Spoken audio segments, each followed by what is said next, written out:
Okay, so this is episode 67. Yes, indeed. What have we got for us today?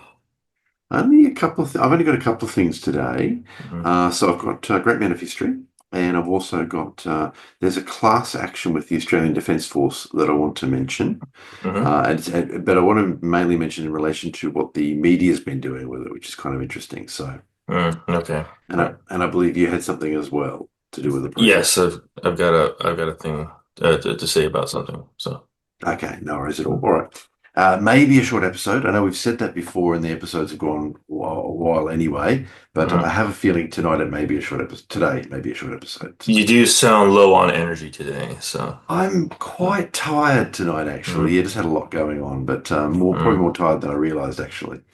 So, great men. I think I'll start with great men of history. So, Yes. Cassiodorus. Cassiodorus. Right. So, I'm a bit of a history geek as well. People know, I think, because I mention it often enough. And if you look at my presentations for ICMI and so forth, they often have a history bent or they're history focused or something like that. But I must admit, I'd never heard of Cassiodorus before, and this is actually kind of interesting because it actually intersects with he intersects with a few of my interests, it turns out. So it's kind of surprising that I haven't heard of this guy before. So I'll get to that anyway. So he lived in the I think 6th century AD, and he was a statesman. He was a scholar and he was an author, and he had a quite an accomplished career as a senior public servant. This was actually in initially what was called the Kingdom of Italy. So after the fall of the Western Roman Empire, Germanic kingdoms established themselves in former Roman territory. So there were a few different kingdoms doing that. And anyway, he was in the Kingdom of Italy. Um, and then later on, I believe the territory was actually captured by the Eastern Roman Empire. Before I get on to Cassiodorus, though, I will sort of reiterate. When I was growing up, people would say the Roman Empire fell, the 5th century or whatever it happens to be. That's not true at all. It fell in the West, and I actually think there's kind of a Western European bias. The Roman Empire continued in the East, and I know I've probably mentioned this before. They called it the People call it the Byzantine Empire and so forth. That's a term that didn't exist until 200 years after the fall of the so-called Byzantine Empire. Mm. That was just the Roman Empire, and it was the Roman. It was the surviving part of the Roman Empire. Some people think they called themselves the Eastern Roman Empire. Nope, didn't even do that. Just called themselves the Roman Empire. So Cassiodorus lived in what was the western part of the Roman Empire that had collapsed, but the Eastern Roman Empire was to go on for another 1,000 years or so. So after the fall of the Western Roman Empire. So anyway, as I was saying, he was had a really accomplished career as a senior public servant, but his true legacy actually comes from what happened afterwards, and we actually owe him a great debt. So in retirement, he established a monastery. So he was from quite a wealthy family, and so he eventually inherited family lands, and he established a monastery on the family territory, on the family lands. But then he did something really, really interesting. First of all, apparently he wasn't really strict with the monks. I mean, he himself wasn't a monk, but apparently the rules at the monastery weren't particularly strict, whereas some of the other orders, like Benedictines and so forth, had quite strict rules they had to follow. I think it was more along the lines of guidelines at the monastery that he established. But in any case, he got the monks to start systematically copying ancient texts. He had quite an interest in non-Christian texts, even though he was quite religious himself and so forth. Yeah. And he viewed non-Christian books as secondary to Christian books. He still felt that the ancient Romans, the ancient Greeks had a lot to offer, and Yeah. he actually systematically got the monks to systematically start copying the text. Monks had copied texts before that, but it had really been ad hoc. So it was often the less experienced monks, or perhaps even the monks that perhaps had physical disabilities and so forth, would be assigned to copy texts. But he got the monks focusing on this as a primary activity, along with prayer and other things they were doing. And this gradually spread throughout Europe and became the norm for monks. So if somebody joined a monastery and they were obviously literate, they would spend several hours per day copying texts. And as an aside to this, too, by the way, monks were among the first adopters of coffee in Europe. So coffee, of course, coffee came from Ethiopia, probably. Well, it definitely came from Ethiopia. It may have also come from Yemen. We don't know. Either it was native in both countries, or it was very quickly after humans started using it, planted in Yemen. So, but any case, it became popular in the Middle East, and there was a lot more contact between the Middle East and Europe than a lot of people realize. So Islamic society in the Middle East and Christian society in Europe actually traded, and when they weren't fighting each other, they traded and they exchanged ideas and so forth. And one of the things that came across was coffee, and the monks loved it because they wanted to squeeze out a few more hours of copying texts and so forth. And they found if they drank coffee, they were able to stay up Mm. later at night. So yeah, so they were the ones who really were the early proponents of coffee in Europe, and then of course it spread, and obviously by the 15th, 16th century there was a very much a coffee culture in Europe.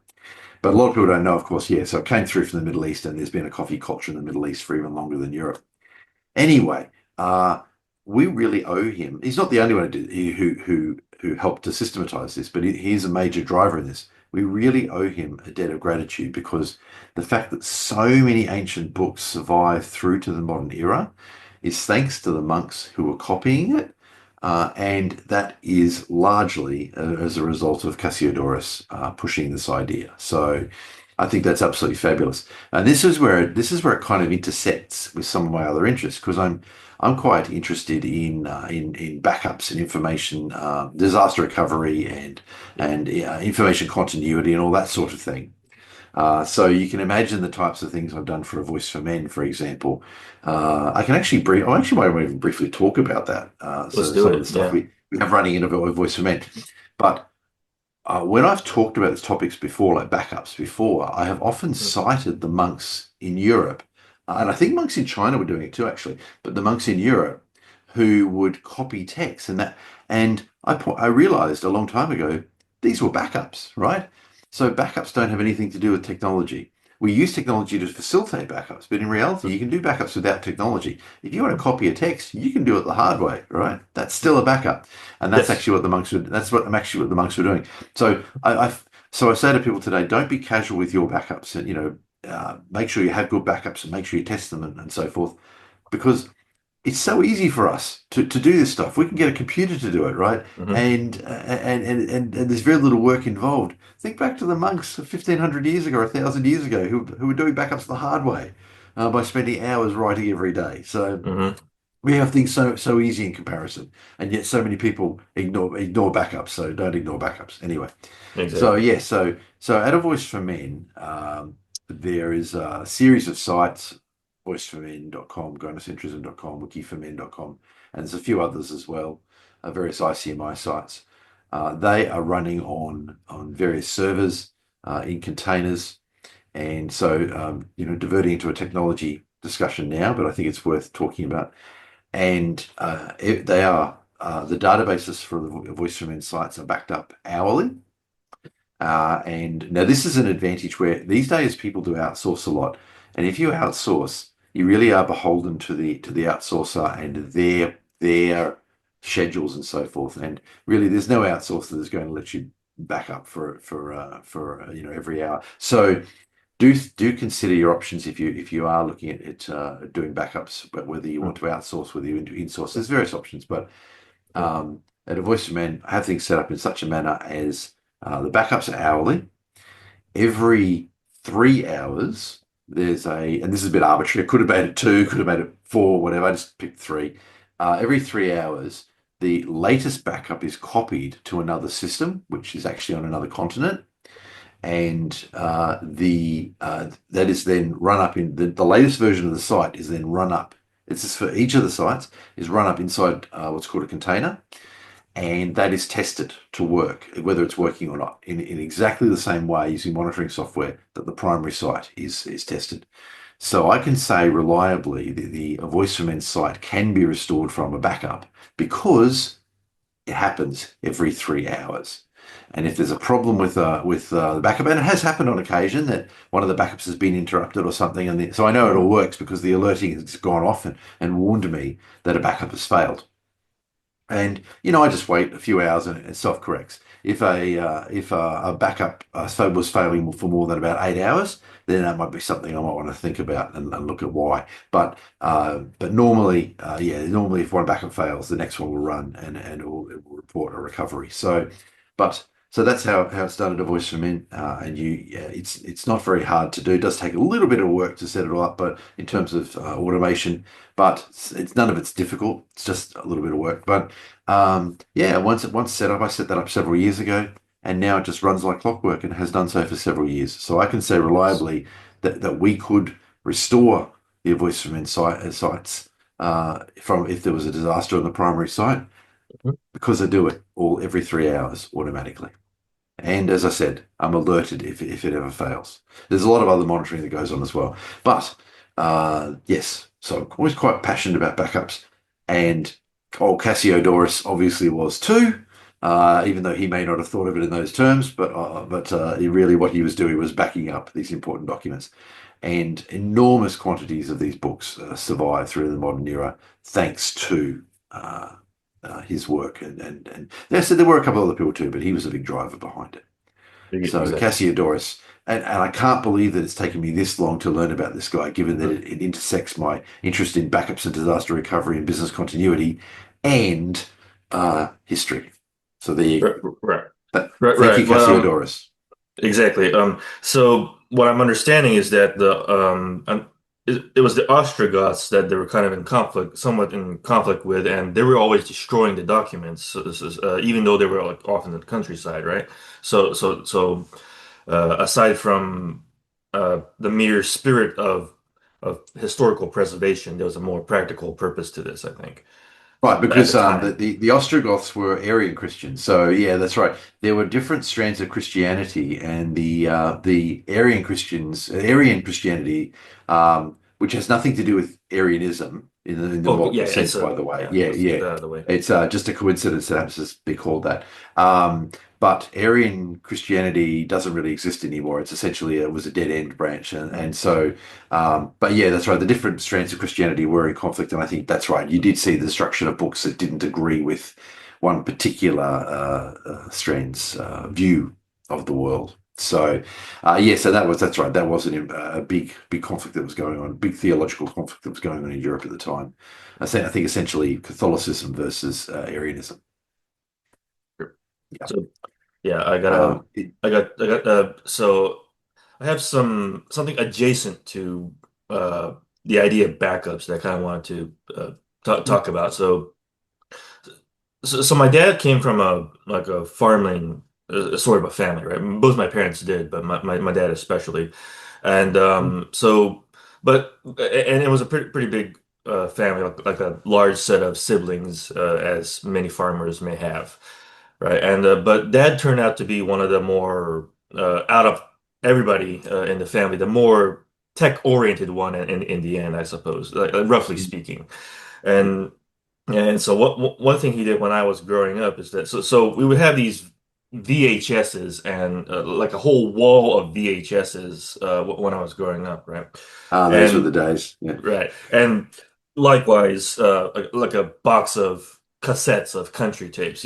I used to think I was going to inherit all his country tapes, but and so I was kind of looking forward to that. But one thing he liked to do when DVDs became a thing was to studiously uh, preserve the VHSs into DVDs and any given thing we recorded. So it's kind of like a ongoing lifelong project for him at the time, and likewise turning cassettes into CDs and so forth.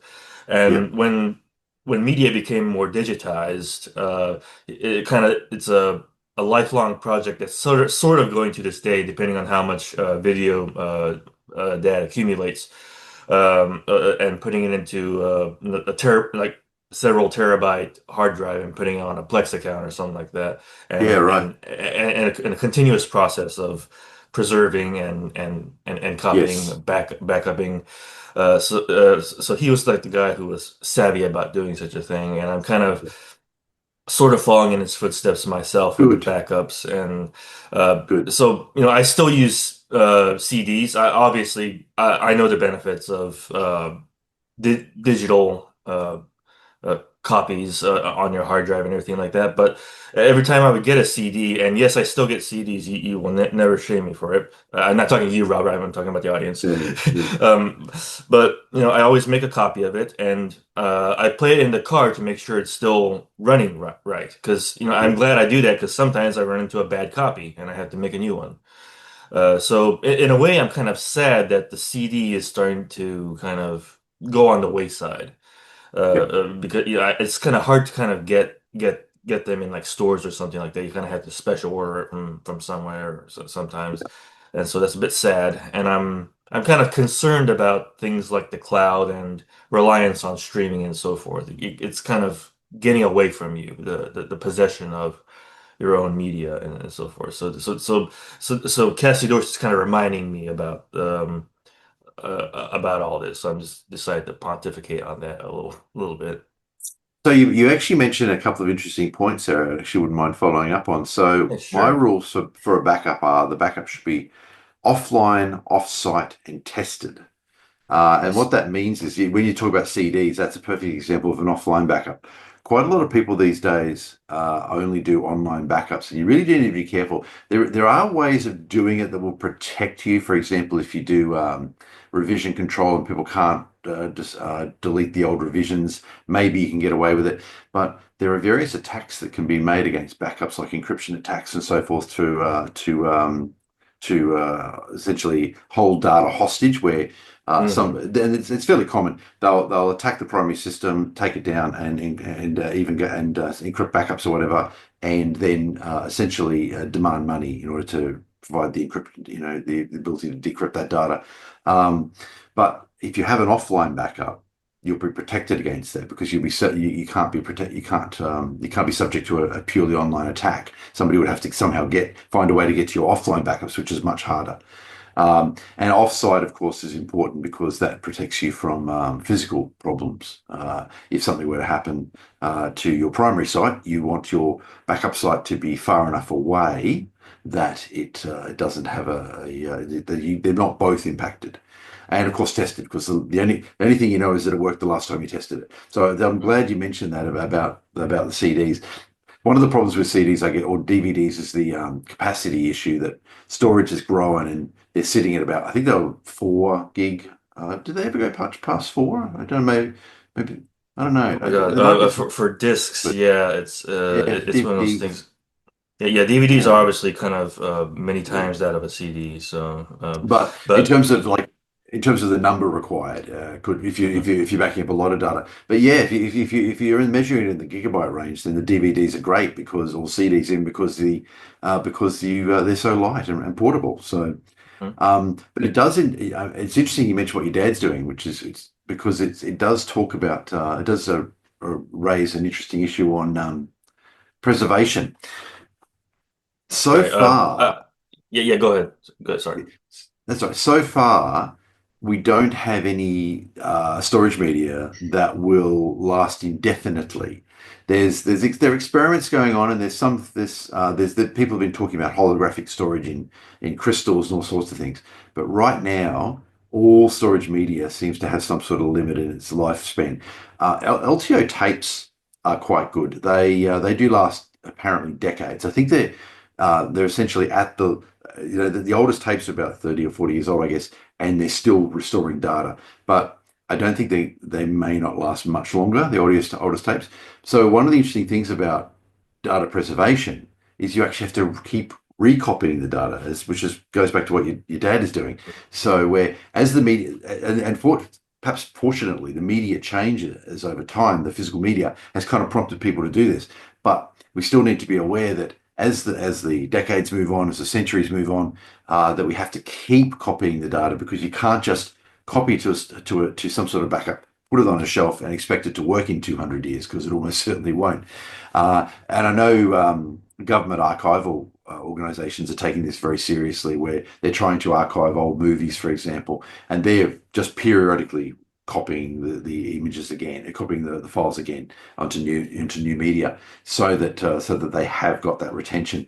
Because if we're planning for these movies to survive, 100 years, 1,000 years, we're going to have to be quite serious about it. Because you Yeah. can, an old book, right? I mean, as we're talking about, they would be copied, but particularly pre-industrial books, because there was less acid in the air, if the book is sort of left in a storage area and left, it can survive hundreds and hundreds of years.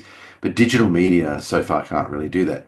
So if we're gonna be serious about retaining a lot of the important works that have been produced, we're going to have to keep copying them. Yeah. So I'm glad you mentioned that actually preservation is an important aspect. Yeah, I was pulling out my stack of actual CDs, not DVDs. So Yes, yeah, series. Yes, right. yeah. This is not even all that old. Well, it might be because I kind of lost track of time, but yeah, this is only 700 megabytes. So That's it's right. kind of That's right. it's rather And pathetic I think and I think compared to yeah. I think DVDs went up to about 4 gig. I was just trying to think whether there Mhm. was a later generation, but I don't think so. I think it was up to about 4 gig. Yeah. So they are good, but I guess the one thing where it bites is limitation of storage. So Exactly. Now, yeah, I think I distinctly remember using what might have been a 4 gig or something bigger than your usual DVD, and I tried to shove my entire Rush discography into there, and I just remember having trouble with the disc. Maybe it's improved, but it was a very time-consuming, grueling process to burn it onto that in data form into that DVD. So I don't know. Maybe things have changed and the DVDs are better. And well, it's not just the disks that I'm kind of remembering. Sometimes the drives are the problem in our computers because we have to rely on external drives now because the my desktop computer, my drive crapped out, so I can't burn CDs anymore, even though the computer says it does, but it's not. right. So So I you had to have to kind of get get an external drive, and I'm back yeah. to doing what I do. Yeah, and But that's fine as long as they keep making them. I've got a couple of externals around here too. Same thing. It's been a long time since I've had an internal DVD burner, but I do have a couple of externals in case I mhm, need them or in case I happen to have a DVD I want to play or something like that. So, in fact, I yes. can't quite tell you where they are right now, but I do know I have two Mhm. of them around here Right, yeah. somewhere in my storage, Sure, yeah. in a computer Also, storage. I really hope, retrieval of bad data kind of starts to be taken seriously and improved sometimes because, uh, so not too long ago we bought the complete Star Trek Deep Space Nine, Star Trek Voyager, so my wife and I can watch it, right? We don't have to rely on some crappy streaming site. But the problem is I'm working my way through Deep Space Nine right now, and some of the discs, even though I've never opened the thing before, had some reading problems, and I tried to use my data repair kit, but I'm still having to do it because it's pretty it's not solving the problem.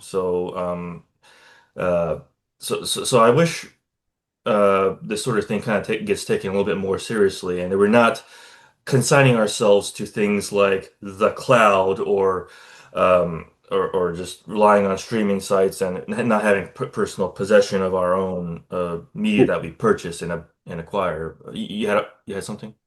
I was saying one real problem with streaming services is that, of course, they generally uh, make the media available if they under license, right? Hmm. So, the license will be related to a particular jurisdiction, usually a particular country, but it could be a state or something like that, and that can change over time. So you can have some show you really like on there, and they might actually lose the license, and it might not even be their fault. They might actually not be able to keep the license. Somebody Yes. else may have been able to have, and some other organization may have made a better offer on it, and that gets removed from their catalog now. So, Hmm. and that's the thing. So you have them sometimes acting in a manner you're not happy with, and sometimes it's not even their fault, and they have to Yeah. take it off. So. Yeah, you can't just because you have, say, Deep Space Nine today on a streaming service doesn't mean you will have it tomorrow or in a year because that Hmm. streaming service may take it down, that streaming service may lose it despite their best efforts. So, Well, yeah, this is something I think that, and we have seen, I've personally seen, there was a streaming service, or there is a streaming service called BritBox, and it was actually quite good. The BBC and ITV were working together to do one streaming service, but I believe the BBC left it or something, and a lot of the best content went with it. hmm. So, Right. yeah, yeah. So that's one way again. One organization decides to leave that consortium, and content disappears. So, I think this is really kind of a problem because I must admit I kind of assumed when I first started using streaming services that if it was there, it would stay there, but Hmm. that's not really the case at all. So, Yeah. yeah. So Right. this is something, and people are going off streaming services to a certain extent because of all this, actually. Oh yeah, there's some resurgence of the need for physical media, some kind of That's right. control over your own, right? Mm. And And before actually, we, no, you go ahead, I go was just ahead. going to say another related point actually Mm-hmm. is that some media services have been taking things down for reasons that some of their users won't agree with. Mm-hmm. So they may find they may say that the episode doesn't meet with modern sensibilities. For example, a classic example of this is Faulty Towers, which of course well, is a very well known British comedy series, one of my Mm-hmm. favorites, Hmm. and I think the episode was called The Germans. And I think some streaming services had taken down the episode of The Germans. And I noticed another Blackadder is another British comedy series I watched. And I did notice at one point one of the episodes of that was missing as well. So they're then controlling the narrative and controlling what you can see. If I want to watch The Germans, that's up to me. So now in their defense, I must admit some streaming services have just started putting warnings up. And I'm actually okay with that. If you want to put a warning up and say this may offend your modern sensibilities, I'm actually fine with that. It won't offend my sensibilities, but if they want to put a warning up, I'd much rather that than them take things down. Oh, me. Mm. Right. And before we move on to the next segment, I kind of want to point out that no media really is not physical. Like even down to like the inputting of bits, there is a physicality to it. So nothing is so abstract that it doesn't have form. It's not merely an idea. And Well, so yeah. there's a saying: the cloud is just someone else's computer. Hmm. Yeah, It's exactly. all it's somewhere it's sitting on physical storage in Hmm. a server in a data center connected to a network delivering you data. Yep. And that's Exactly. true even if they call it serverless. There's still a Hmm. server in serverless. And I know lots of Yep. people who aren't in the tech field may not recognize those terms, but yeah, there's still a server in Hmm. serverless. Exactly. Yeah. So we're kind of concerned about like physical space and like the how much we invest in it for preserving our media and so forth. So we're kind of tempted about the idea of going non-physical, but Mm. everything is physical to some extent. It's just where it is. Can you reach it? It, Can you have access yes, to it? it's Yeah. it's ultimately physical and it's Hmm. ultimately subject to some jurisdiction too. That's Hmm. another thing that a lot of people, Yep. I think, probably fail to realize that that physical server with that physical storage is sitting in territory controlled by a government that has a Yes. police force and an army. And if they Hmm. decide they want to get rid of that physical device, they can absolutely do that. And there's nothing the owner of the server will be able to Right. do to stop them. And I Right. think Yep. that's something that's very, very important. That governments still have this enormous reach and the enormous ability to control the data if they really Hmm. want to start getting heavy. Yeah. You know what? I'm just thinking of something. Like this kind of puts a weird kind of spin on the idea of the digital card game. You know, because because we're talking about how media is really ultimately physical in some way or another, and it turns out maybe a digital card game is sort of it kind of is, because we're talking about purely digital card games like Hearthstone or the online version of Magic or Mm. like so forth. So I guess if people are kind of like questioning their stack of cardboard. Maybe it's still good that you actually play cardboard. So, Well, this is right, and obviously you're very well known to be a Magic player. mhm. I play a lot. I have played a little bit of Magic, but I've many it was years ago. But I'm very much into board games. So as I think we mentioned a few times, sometimes people even say to me, "Why don't you just play on the computer?" But that kind of misses the point. Board games Mhm. are a social activity where you go to someone's house and you all sit around a table and you play a game. Mhm. By the way, it's often it's a vehicle for for socializing. Everybody chats while they're playing games. That's what it's about. It's about Mhm. having a laugh and Yes, right, yeah. and while you're playing the game. Yeah, Yep. sure. Also, your computer is a physical object. Your phone is a physical True. object, you know? Yep. Yeah, so, right, Yep. right. But in terms of that tactile, Mhm. that I've played, there are board games on board games. Physical board games have been simulated in a computer. Obviously, for example, Pioneers is Mhm. Settlers of Catan, which is a Yeah, yeah, yeah. very popular German game. Mhm. But it's not the same. Playing online, it's not the same. Exactly, yeah. You really got to be with you, other humans actually playing a board game. Okay, yeah. So I can't resist this.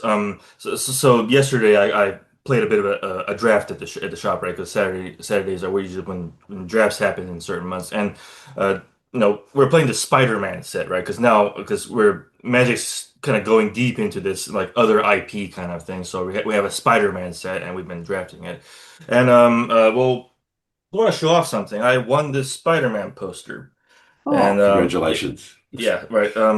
So I was thinking if it would look good here. I don't know. Maybe I'll post it someplace so the people watching the podcast can see it. Uh, You could move it around so every episode of the goalpost it's in a different position. Right, exactly. This is an apartment, right? So we can't really stick things. We can't put nails in, right? So Yeah. we use like the Velcro thing, so we can kind of attach it. So we'll have the other end of the Velcro every given place that we leave behind, but I just take it off and just put it on on a different place, and that'll be Exactly right. Yes. And wait to see if anybody notices, right? Yeah. right, sure. I Yeah. probably won't do that. I'll probably find us fixed spot, but Find a um. spot. Fair enough. Fair enough. Yeah. Yeah. All right, I'm ready to move on to the next segment. Okay.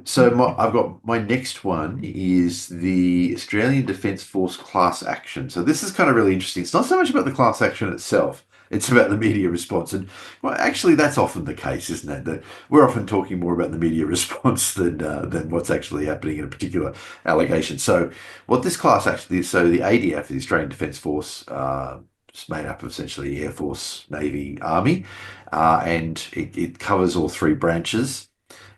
So what's happened is that a number of women are launching a class action against the ADF, alleging systematic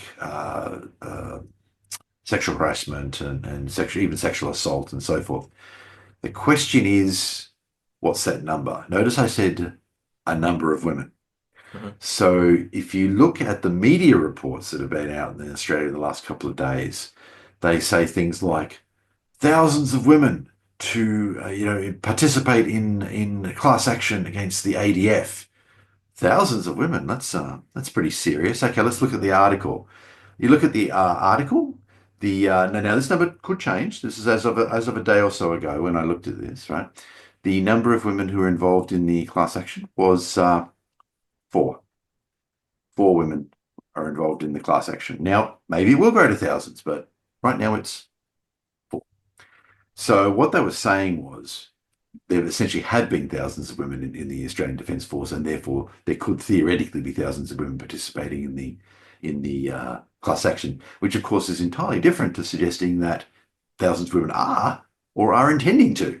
So right now it's well, at least as of the last time I checked, it was four, and they're across Air Force, Navy, and Army. So I just wanted to comment on that. So I'll keep you posted on the ADF class action, but it's being talked about a bit like a bit of a military Me Too here at the moment, where it's a real reckoning for the Defence Force.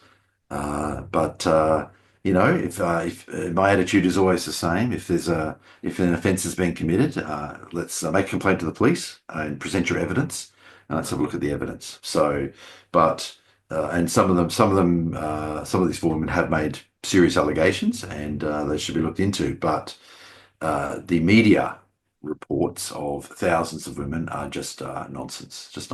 And it's oddly enough, I don't know why I sort of made this connection so much, just because it was a wild claim by the media. But I don't know if you know about the alleged murdered babies in Canada. Have we talked No, about I've that? So not heard that. No. right, so some couple, 2 or 3 years ago, maybe a little more now. I mean, I haven't refreshed my memory on this recently, so I'm just going off the cuff here. Sure. Uh, there were, reports appeared in the Canadian media to suggest that there were large numbers of babies buried in various orphanages and play, it was essentially facilities run by the Catholic Church, I think primarily in parts of Canada. And the implication was that unwed mothers had gone to these facilities, the children had died and been buried, and essentially their existence had not been properly registered, and they were buried on the grounds and so forth. Mhm. Also, too, I think there was an allegation a lot of them were Indigenous children. Uh, Anyway, this all came about because there'd been some sort of ground penetrating radar used to study some of the sites, and I think they may have even been looking for bodies, and that's why they were doing it. But they came. One of the reports said there might be an indication of bodies. That's what one of these reports said, and it's absolutely steamrolled in the media, and the media just loved this and just grabbed it and ran with it. Very, very clickbaity titles, and before you know it. Uh, Ground penetrating radar showing what might be remains of a human has steamrolled into thousands of babies were buried, without any sort of tracking, right? And now, I haven't checked on this recently. I'm just remember, it just reminded me because of what I saw with the ADF. But at the last time I checked, the number of babies who had actually been found in this particular circumstance was zero. None.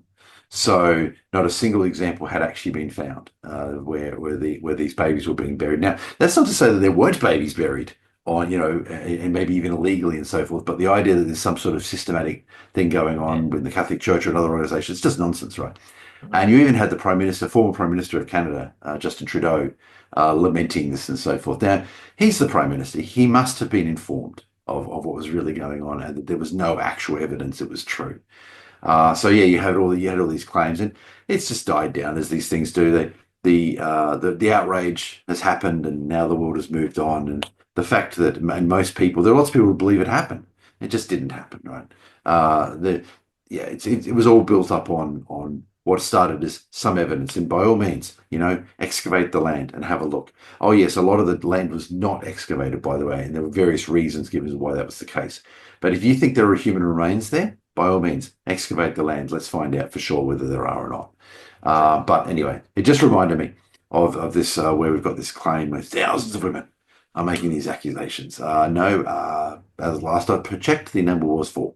So let's find out what happens. I'll keep everyone posted on the ADF class action. That's apparently going to be a huge reckoning in Australia.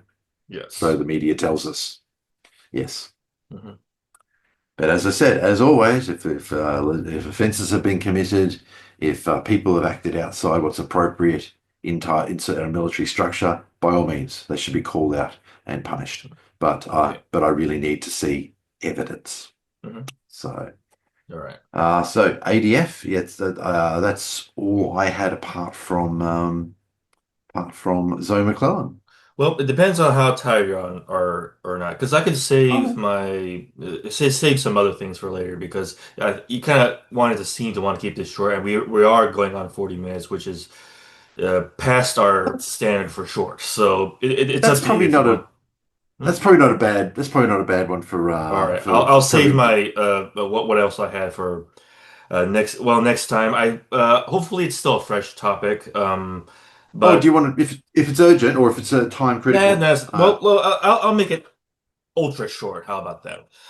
So this past weekend, we were kind of doing my wife and I are gonna making a trip across wherever we needed to go to in Florida, and we ran into a downtown area in between where we live and Lakeland.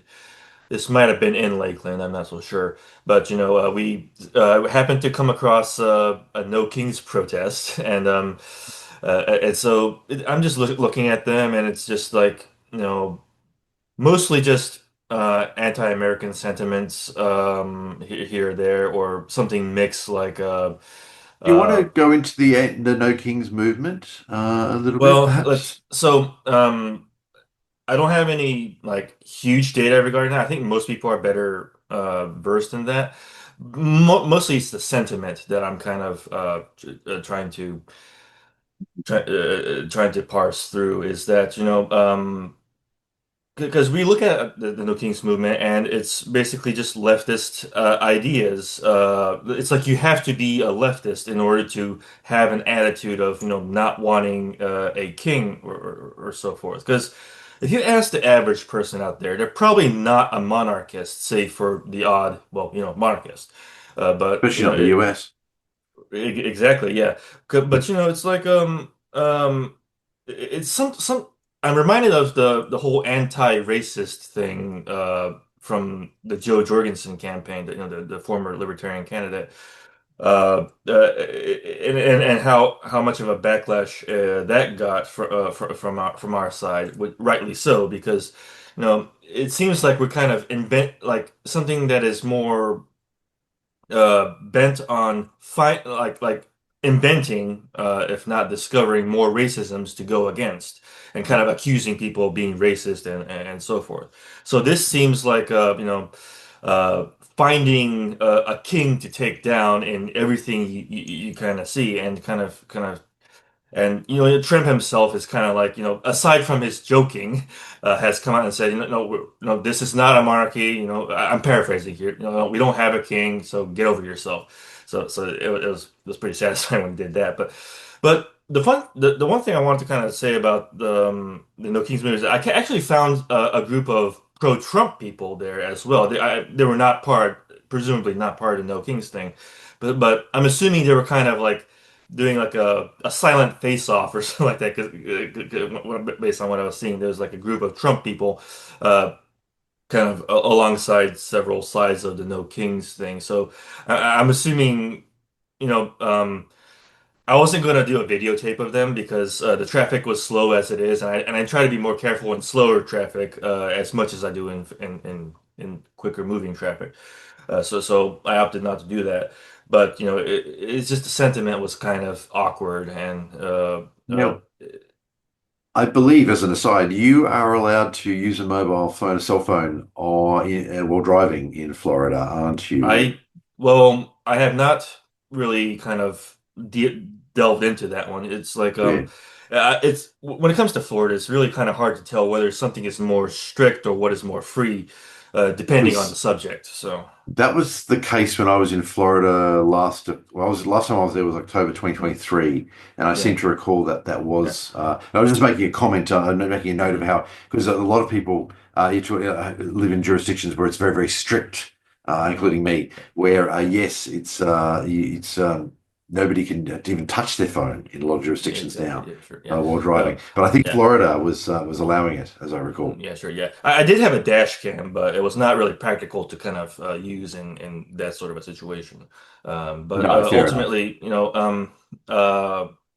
but I don't know the circumstances at the time. I was not able to really take anything, and this kind of led me into thinking about things like Antifa, which is is like trying to find fascism everywhere you go and inventing it to pretend that they're true. Because the casual person in the street is a non-fascist, is a Yeah. non-monarchist, is a non-racist, at least not Mm. in any meaningful sense.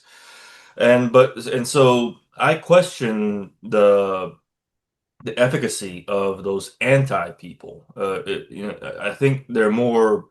It's like a autoimmune disease, sort of, kind of like the defense is going awry, kind of like Mm. like you could call out racism, and choose not to deal with it, and you can make fun of the average monarchist, who is Mm. serious anyway, and Mm. you could uh, you know. fascism really has no power here. Let's be honest here. Like if it does exist, it's fringe enough, and it's like, and what we probably do see in media is probably psyops anyway.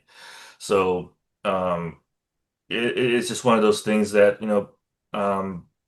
I don't consider to be an actual threat like the media is proposing. And at the same time, these leftists can call themselves communists all day long, literally, and brandish hammer and sickle and get away scot-free and go about the mall with their Che Guevara t-shirts, as was the case Yeah. in places like Minnesota when I I saw think if anybody who's planning to wear a Che Guevara t-shirt, do some reading on the guy and his life, and them.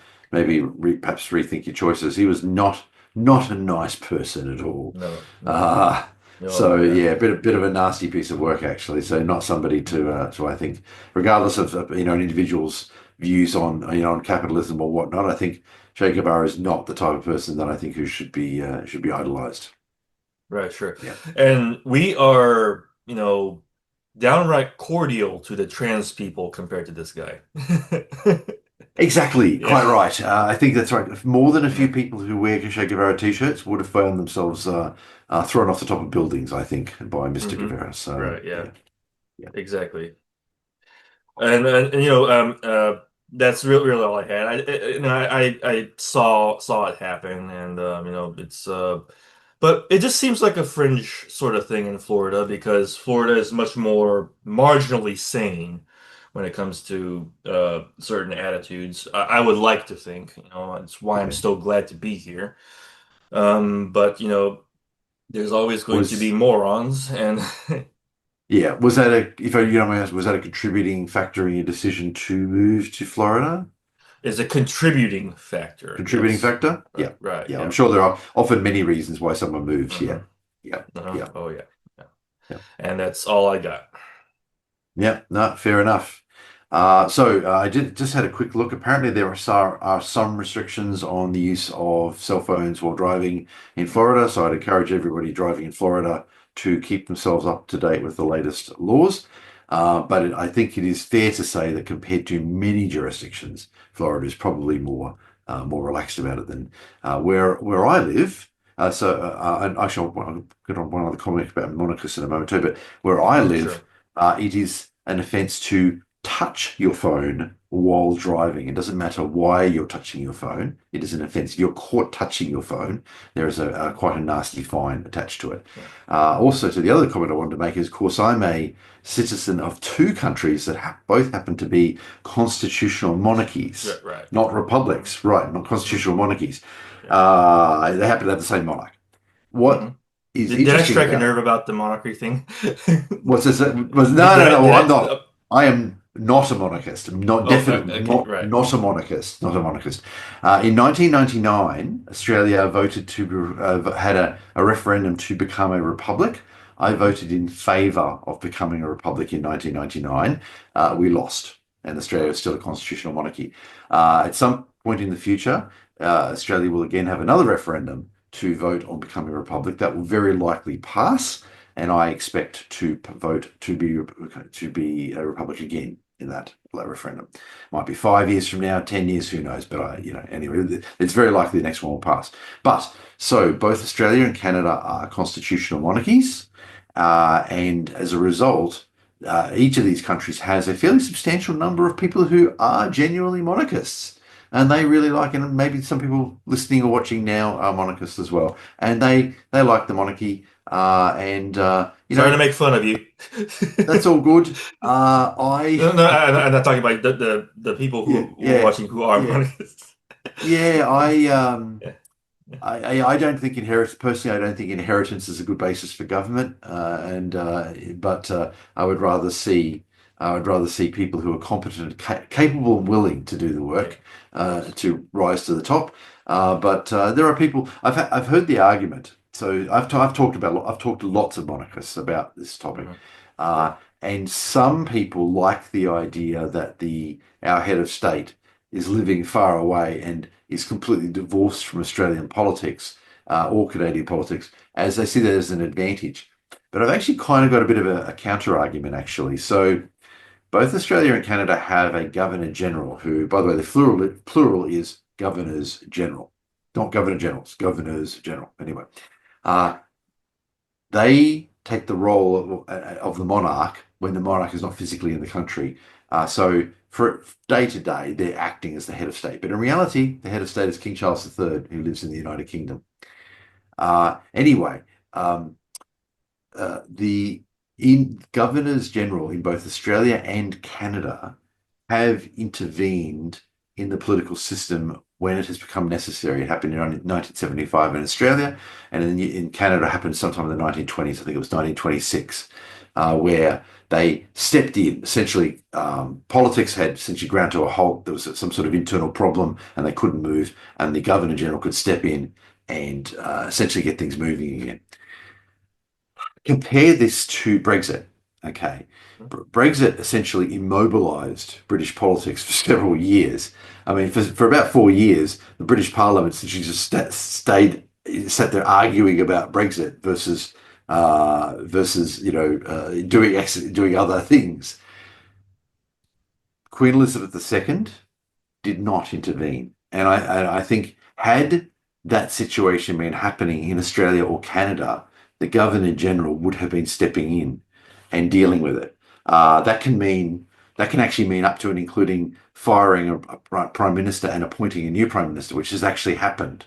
And there's also been states in Australia and provinces in Canada where this has happened as well, where the governor or the governor in the case of a state or governor general in the case of the country steps in and essentially appoints a new leader. But the monarch in the United Kingdom should be fulfilling that role, but the British monarch is unwilling to do so. So, from our perspective, as someone sitting in one of the other countries, I think that having the British monarch as our head of state doesn't help at all because they've demonstrated they're unwilling to use these powers that they have. And even in the UK, when the UK was in a constitutional crisis and they couldn't move, the British monarch did not step in. So anyway, so I'm just making the point. Yeah, I'm sure I've annoyed a few monarchists with that, but that's my feeling on it. Yeah, I think That even they have to agree that what they have right now is kind of ineffective, in as much as their yeah, standards. yeah, So our governors general are actually more effective than the monarch that they're technically standing in for. It's an odd situation where the governors general are willing to use the reserve powers of the monarch when the monarch themselves aren't willing to use those reserve powers. Queen Elizabeth II was had a very standoffish point of view from with regard to British politics, where she would deliberately stay out of it. But as I said, these reserve powers are meant to exist for a reason to essentially stabilise the system if there's a problem. And in the UK, when that crisis happened, the monarch did not step in. So whereas in one of the Commonwealth realms, the other Commonwealth realms, I believe the Governor General would have stepped in just as it has happened historically. right. So I think this is a problem, a bit of a deficiency in the British political system, by the way. The fact that the monarch is completely unwilling to step in, even when they really should. Good. Anyway, Yeah, exactly. but yeah, but from the point of view of Australia and Canada, it means that having that leader in another country doesn't really help. Whereas I would rather the Governor General become, for want of a better term, the president. That's the term that's been talked about being used. But they wouldn't be like the US president. It'd be a figurehead that would have reserve powers that, like the Governor General, could step in a constitutional crisis and essentially unstick the system and get it moving again. Yeah. Yeah. So that's it. That's a bit of an aside, but it is interesting that yeah, it's quite a different experience in the United States. I think that you would have very few monarchists, I would suggest, and as you know, I've spent probably a total of 6 months of my life in the US or something along those lines, and yeah, I don't think I've ever encountered anybody who wanted to restore the monarchy in the United States. Whereas in Australia and Canada, there most definitely are people who very much are fans of the monarchy and believe that things should stay just as they are. I'm not one of those people. Uh, so I've just got Zoe McLellan to, Yeah, let's go. yeah, But okay. before we do that, let's say that this has been another 1 hour long short episode. This is There why you we're go. going to argue for Exactly. giving me 5 hours of Exactly. sleep. There you go. Even when we have the short episodes, we find things Mm, to talk about. Yeah. right. Uh, Zoe McLellan, as of October 2025, a warrant is outstanding for the arrest of Zoe McLellan in relation to charges of kidnapping, child stealing, and child custody deprivation. McLellan is a public figure who has appeared in numerous popular television shows, including Star Trek Voyager, JAG, NCIS New Orleans, and Designated Survivor. Her face is familiar to millions. It is extraordinary that she has evaded detection for so long. McLellan was reportedly residing in an apartment in River Ridge, Louisiana in April 2021 and may still be residing in the area. McLellan grew up in the area of Port Orchard, Washington State, and may have returned to the area. Some sources believe that McLellan has left the United States and is residing in Canada or Costa Rica. Prior to disappearing, McLellan was known to use the alias Sarah Chandler. Anyone with any relevant information should contact the Los Angeles County District Attorney's Office. And I think I have mentioned it before, but I'm going to add my 2 cents on this. I think it's Costa Rica. I think that's where she is. Uh, I think I have mentioned this. People close, there are people who are looking for her, and people who are close to this have had information that that's probably where she is. Mhm. Uh, I hope that she's brought to justice in the near future. Yes. Thank you very much. All right. Oh, before we close this off, the 9th is when we normally would have our next episode, but I have to take that day off, so we might have to push the episode a week or more upon if we think we have to. So I just wanted to give a heads up before we close off. So, No worries. That's great. Thank you. I'll talk all to right. you soon. Yeah. Bye. See you.